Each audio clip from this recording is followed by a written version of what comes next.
오늘은 온 가족이 한자리에 모여서 예배하는 1년에 몇 차례 안 되는 날 중에 한 날입니다. 참 보기 좋습니다.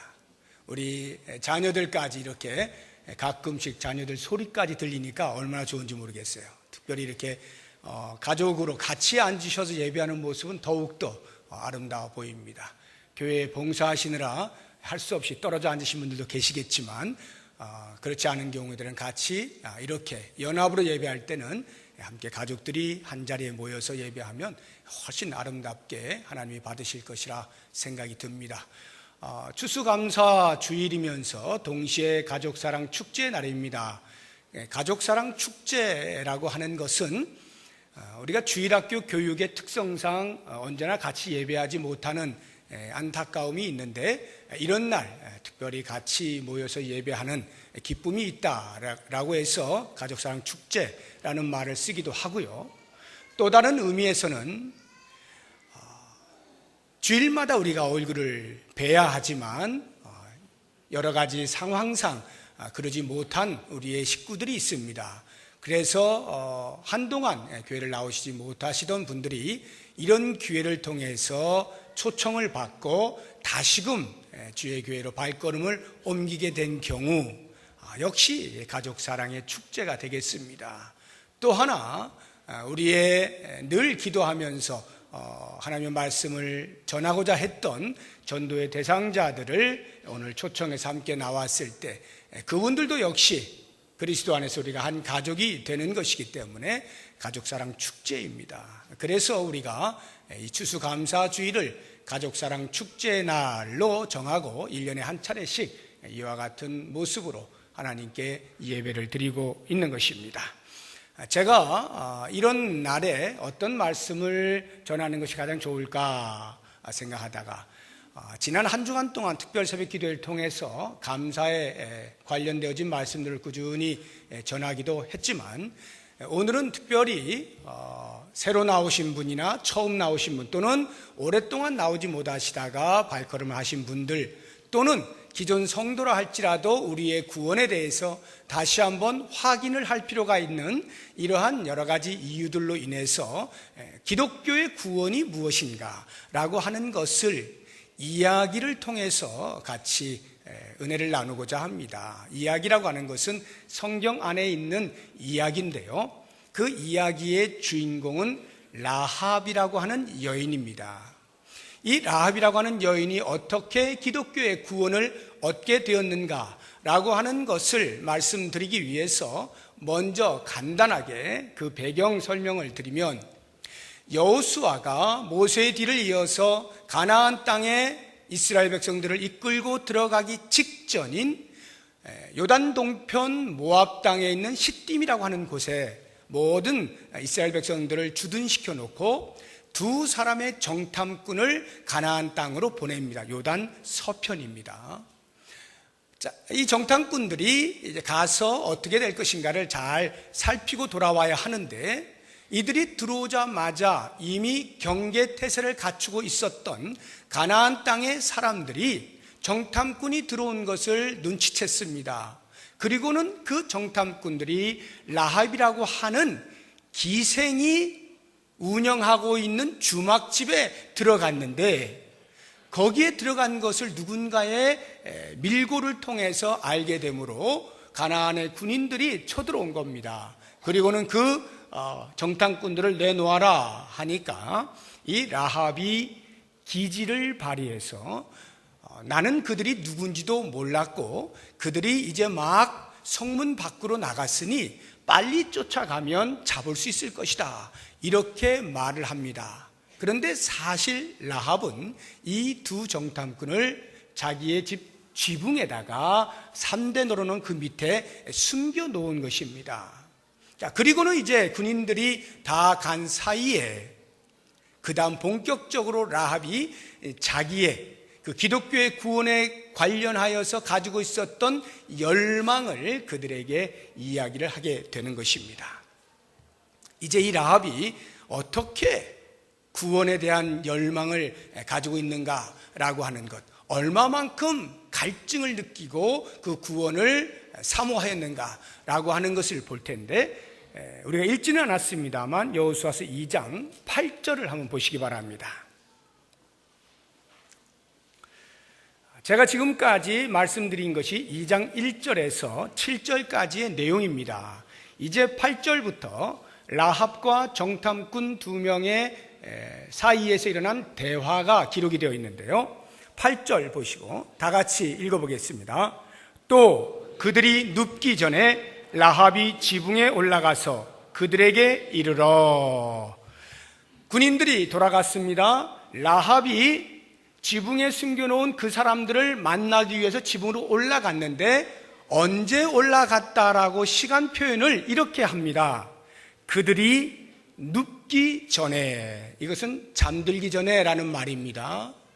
무슨 말이냐면, 잠들고 나면 혹시 내가 그들에게 이야기할 기회를 놓칠지 모른다라고 하는 생각 때문에 어떻게 해서든지 이 다가온 기회를 놓치지 말아야 되겠다 하는 간절한 마음으로 그들이 잠들기 전에, 잠자리에 들기 전에 빨리 올라간 것입니다. 그리고는 이러이러한 이야기들을 하면서 이제 당신들이 가나안 땅에 들어와 정복을 하게 될 때 제발 우리 식구들을 살려주시오 라고 이야기를 하게 되는 것입니다.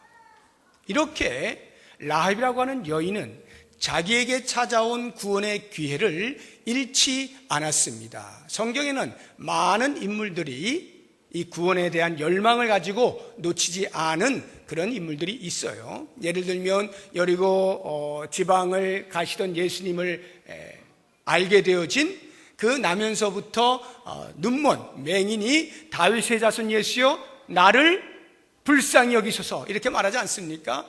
그때 주변에 있는 사람들이 다 만류를 합니다. 시끄러 저 예수님 지금 중요한 길 가시는데 웬 소리야 하고 다 만류하는데, 이 맹인이 아랑곳하지 아니하고 더 큰 소리로 다윗의 자손 예수여 나를 불쌍히 여기소서 이렇게 외칠 때 예수님이 가시던 길을 멈추고 그 소경을 고쳐주시지 않습니까?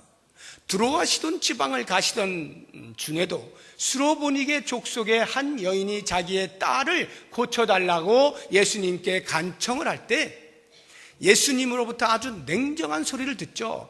자녀의 떡을 취하여 개들에게 던져주는 것이 옳지 않다 라고 말씀을 하시면서 예수님은 유대인들을 향하여 복음을 전하는 것을 이방인들에게 나눠줄 시간이 없다, 이런 식의 표현을 하셨음에도 불구하고 이 수로보니게 족속의 여인이 하는 말은 맞습니다. 그러나 개들도 주인의 상에서 떨어지는 부스러기는 먹는 것 아닙니까? 이렇게 스스로를 개로 여기면서까지 구원에 대한 간절한 열망을 보였을 때 예수님께서 그 여인의 딸을 고쳐주시지 않아요? 이렇게 구원의 기회가 다가왔을 때에 어떠한 상황과 관계없이 그 구원을 꼭 붙잡았던 사람들이 있었는가 하면, 오히려 많은 기회가 있었음에도 불구하고 그 구원의 기회를 우습게 여기고 무시하고 놓쳐버린 사람들도 있죠. 대표적인 예가 노아 시대에 수없이 많은 백성들 아니었습니까? 수십 년 동안 노아가 이제 곧 홍수가 오니 이 배에 들어와야 된다라고 아무리 구원의 소식을 외쳐도 사람들은 콧방귀도 끼지 않고 자기들이 먹고 사는 일에 즐겁게 시간들을 보내다가 결국에는 멸망당하지 않습니까? 소돔과 고모라에 있는 아브라함의 조카 롯의 사위들도 마찬가지입니다. 천사들을 통해서 소돔과 고모라가 불바다가 될 것을 분명히 들었음에도 불구하고 그것을 농담으로 여기고 그 성을 빠져나가지 아니함으로 불 속에서 멸망을 당한 이러한 사람들도 있는 것입니다. 여기 라합이라고 하는, 비록 우리가 볼 때는 천하고 천한 기생 출신의 여인 라합은 자기 민족이 곧 이스라엘에 의하여 정복당할 그러한 위기를 느끼게 된 것이죠. 그러한 죽음의 위기 앞에서 찾아오게 된 두 정탐꾼, 이것은 자신이 살 수 있는 유일한 길이다 라고 하는 것을 직감적으로 알고 그들을 숨겨주면서 그들과 구원에 관련되어진 이야기를 하게 된 것입니다. 내가 두 분을 살려드린 것처럼 여러분이 이제 이 땅에 들어와 정복하게 될 때면 꼭 우리 식구 살려주십시오 라고 간절하게 그들에게 간청을 하게 되는 것입니다. 여러분, 구원이라고 하는 것은요, 이 땅에서 기회가 언제까지나 있는 것이 아닙니다.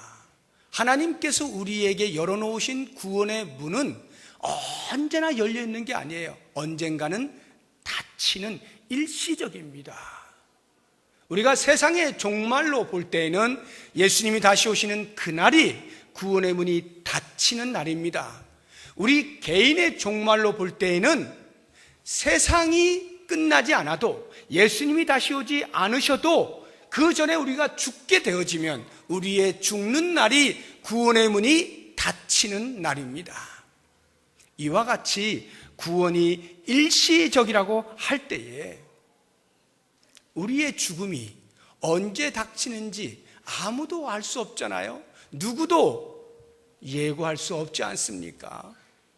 우리가 너무도 잘 아는 대로 94년도에 있었던 성수대교가 붕괴하는 것이나, 그 다음에 있었던 삼풍백화점이 붕괴했던 것이나, 아니면 2003년도에 있었던 대구 지하철 사고라든가, 이런 모든 일들이 어느 누구 하나 예상치 못한 채 그 자리에 있다가 죽은 거예요.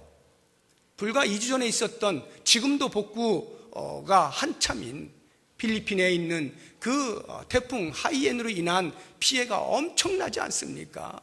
어제 우리나라에도 아주 참혹한 일이 있었죠. LG에 소속되어 있던 헬기가 안개를 뚫고 가다가 삼성동인 아이파크라고 하는 아주 고층 건물에 부닥쳐서 추락하지 않습니까? 많은 사람이 죽지 않은 것이 정말 감사할 정도로 대형 사고였어요. 마치 9.11 테러와 같은 그러한 사고였지 않습니까? 어느 누가 자신의 생명을 스스로 지킬 수 있다라고 말을 할 수가 있겠어요? 우리의 주변에 죽음을 놓고 도사리고 있는 수없이 많은 위험 요소들이 얼마든지 널려 있어요. 우리는 그저 믿음으로 하루하루를 사는 것뿐입니다. 그리고 하나님이 부르시면 가고자 하는 그러한 마음으로 사는 것뿐이지, 나는 앞으로 한 50년은 더 살 거야, 아무리 내가 예상을 해도 하나님이 부르시면 그것으로 끝인 것이 우리의 인생이다 라고 하는 것입니다. 바로 이와 같은 죽음이 언제 닥칠지 모르는 우리의 인생, 마치 라합이 언제 죽을지 모르는 자신의 인생에 대하여 그 생명의 보존을 위해 구원의 갈망을 했던 것처럼 우리가 그러한 삶을 살아야 하지 않느냐 하는 것입니다. 그래서 라합이 그 정탐꾼들과 대화하는 가운데 정탐꾼들로부터 약속을 받아내죠. 어떤 약속입니까? 그녀가 그 두 정탐꾼을 살리기 위해서 그녀의 집이 성벽에 있었는데 거기에서부터 창문으로 붉은 줄을 내려서 그 줄을 타고 내려가게, 도망가도록 하지 않습니까? 그때 이 정탐꾼들이 하는 말이, 우리를 달아내린 이 붉은 줄을 당신의 창문에 메어두면 우리가 들어와서 정복할 때 이 붉은 줄이 있는 집, 그 안에 있는 모든 식구들은 다 살려주겠소. 이러한 맹세를 라합이 받아내는 것입니다. 자, 여기에 나오는 바로 이 붉은 줄이라고 하는 것이 곧 예수 그리스도를 예표한다라고 누구나 이야기하고 있습니다. 예수 그리스도께서 우리의 죄를 위하여 우리의 죄를 대신 짊어지시고 십자가에서 흘리신 그 붉은 피를 예표하는 것이 붉은 줄이다라는 것입니다. 구약에 이 예수 그리스도의 십자가의 피를 예표하는 또 하나의 큰 사건이, 이스라엘 백성들이 애굽에서 나올 때 유월절 시기에 어린 양을 잡아 그 피를 문 지방에 바르는, 문 설주에 바르는 그 집은 다 죽음의 그림자가 넘어가게 되어 살아 탈출을 할 수 있었던 그 유월절 어린 양의 피, 그것이 곧 예수 그리스도의 십자가의 피를 또한 예표하는 것입니다. 이렇게 예수 그리스도의 피, 예수 그리스도의 십자가의 사건, 이것이 인류가 구원받을 수 있는 유일한 길인 것입니다. 마치 이 라합이 그 붉은 줄을 창문에 내려놓았을 때에만 그 안에 있는 모든 사람들이 살았던 것처럼 예수 그리스도 안에 들어와 그리스도의 보배로운 피에 힘을 믿고 의지하는 사람만이 구원을 얻을 수 있는 거예요. 이것이 바로 기독교가 말하는 구원입니다. 그래서 기독교의 구원은 다른 어떤 것이 있지 않아요. 오직 예수 그리스도를 믿는 믿음만이 요청이 될 뿐이에요. 그렇다고 하면 라합은 과연 어떻게 해서 이렇게 구원에 대한 갈급함을 가질 수가 있게 되었는가라고 할 때 그 답이 10절에 나옵니다. 우리 10절을 같이 한번 보겠습니다. 다 같이 읽어봅니다. 이는 너희가 애굽에서 나올 때에 여호와께서 너희 앞에서 홍해물을 마르게 하신 일과 너희가 요단 저쪽에 있는 아모리 사람의 두 왕 시혼과 옥에게 행한 일, 곧 그들을 전멸시킨 일을 우리가 들었음이니라. 들었음이니라. 여호와에 대하여 들었어요. 들었을 때 그 전능하신 여호와의 행하실 일들에 대하여 믿음이 생긴 겁니다. 그래서 로마서 10장에서는 이렇게 이야기하는 거예요. 우리의 믿음은 들음에서 나고 들음은 그리스도의 말씀으로 말미암느니라. 그렇습니다. 믿음은 들음에서 나는 거예요. 여러분, 지금 여러분들이 그리스도의 말씀을 듣고 있는 겁니다. 예수 그리스도의 십자가만이 우리의 모든 죄를 사하시고 그리스도께서 3일 만에 부활하신 그 사건을 통하여 잠자는 자들의 첫 열매가 되어서 우리의 구원이 이루어질 것에 대한 소망을 갖게 하셨다. 이 말씀을 지금 여러분들이 듣고 있는 것입니다. 믿음은 들음에서 나는 거예요. 이와 같은 구원의 소식을 여러분들이 듣게 되었을 때 마음을 열고 그 말씀을 아멘으로 받아들일 때 여기에서 믿음이 발생하는 것이고 그리스도를 믿는 믿음이 우리를 구원케 하는 것입니다. 사랑하는 성도 여러분, 라합에게 있어서는 그 붉은 줄이 그녀에게 생명줄이었고 그녀의 모든 가족들, 그 집안에 있었던 모든 식솔들이 생명줄이 되었던 것입니다.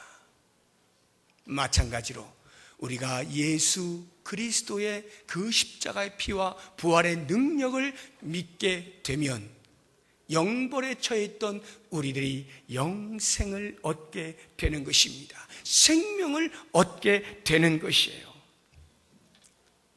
다른 그 어떤 것에 있지 않습니다. 우리 인간이 아무리 선행을 한다 할지라도, 아무리 도덕적으로 선하게 살려고 한다 할지라도, 어떠한 노력을 한다 할지라도 거기에 구원이 있을 수가 없어요. 오직 예수 그리스도를 믿는 믿음으로 말미암아서만 가능합니다. 그리고 그 믿음은 전적으로 하나님의 선물이라고 말씀합니다. 에베소서 2장 9절에 보면 너희는 그 은혜에 의하여 믿음으로 말미암아 구원을 받았으니 이는 너희에게서 난 것이 아니요 하나님의 선물이라.